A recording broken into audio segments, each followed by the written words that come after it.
Hey friends, today we're going to be doing page 206 and 209. This looks like a fun page. We are going to do a crossword puzzle and we're going to be talking about the sound in nurse, so the sound, okay? And we're going to be finding the words that fit with the clues at the bottom. Use the basic words, okay? So I already know that that's going to be this section right here. Use the basic words to complete the puzzle. You guys have done crosswords before where you have words that are across and words that are down, okay? And then I have numbers for my clues. So let's do one together.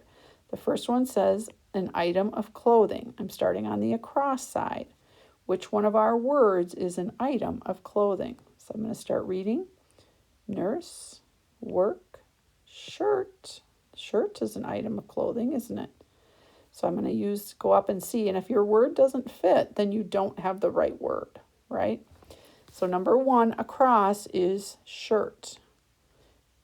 Okay, you can do all capitals or you can do lowercase letters. It does not matter as long as you spell it correctly. So now I'm done with number one, across. When I get to one down, that's going to be over here. That's going to go down. I'm going to find my number one, but I'm going to go down this time. Okay? I think you guys will have fun with this page. And then when you are done, meet me on page 209.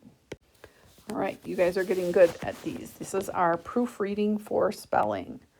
And I don't help with these too much either.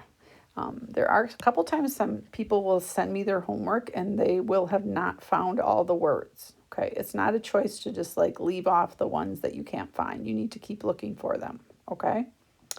So we're looking for 10 misspelled words.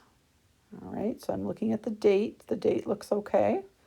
Let's read our first sentence. Today was the perfect day. Who sees a word there that's spelled wrong? Can you underline it before I do? Perfect. I'm looking down here and that is not spelled right. So I'm going to look at my list and I'm going to write it correctly on the line.